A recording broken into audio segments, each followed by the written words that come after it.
Hello everyone, আসসালামুআলাইকুম। আশা করি সবাই ভালো আছেন। আজ আমরা শিখব ক্লে আর্ট, কীভাবে ক্লে দিয়ে এই জার গ্লাসটি ডেকোর করেছি তাই থাকছে আজকের ভিডিওতে।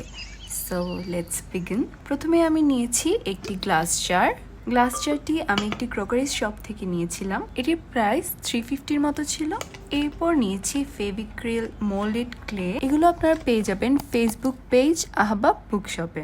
বেসিক্যালি এটিতে একটি রেজিন বেস এবং একটি হার্ডনার থাকে যা আমাদেরকে প্রপারলি মিক্স করতে হয় to create a solid solution.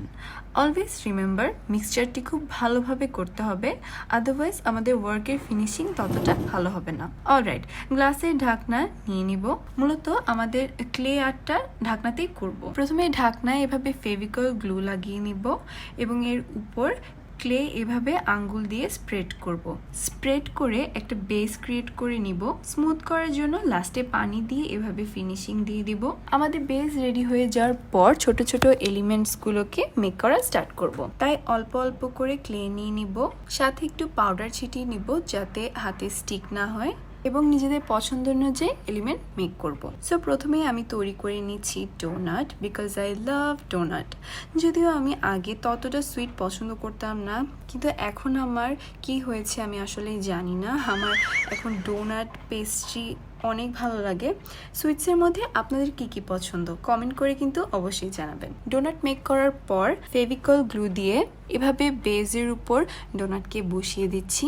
একইভাবে ছোট আরেকটি ডোনাট মেক করে নিব। ক্লে আর্ট খুবই মজার একটি আর্ট ফর্ম, আমি খুব এনজয় করেছি। Just go with the flow, আপনাদের যার যেমনটা পছন্দ হয় তেমন কিছু এভাবে শেপ দিয়ে মেক করে নিতে পারবেন খুব ইজিলি। আর এই ক্লে জার আর্টটিতে আমি কোনো ক্লে আর্ট টুল ব্যবহার করিনি, জাস্ট ফিঙ্গার দিয়ে বা কোনো পেন বা ব্রাশের সাহায্যে আমি এটি মেক করেছি। একইভাবে আমি এখানে চকলেট পেস্ট্রি এগুলো মেক করে নিয়েছি।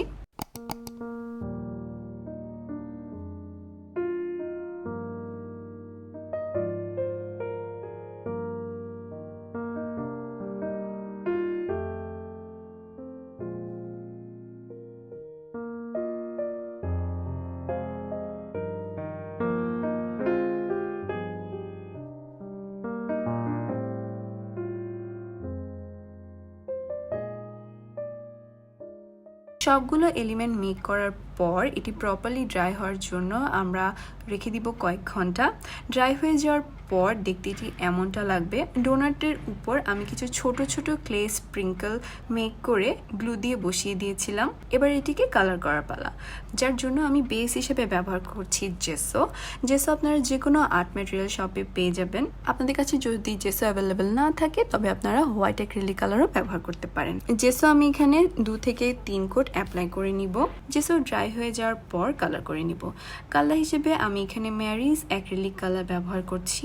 0 নাম্বার ব্রাশের সাহায্যে আমি ডিফারেন্ট কালার এখানে করে নিচ্ছি। আপনারা আপনাদের পছন্দ অনুযায়ী কালার করে নেবেন। আমি এখানে যেসব কালার ব্যবহার করছি আপনাদেরও যে ঠিক সেই সব কালারই করতে হবে এমন কোনো কথা নেই, আপনারা আপনাদের পছন্দ অনুযায়ী কালার করে নিতে পারেন।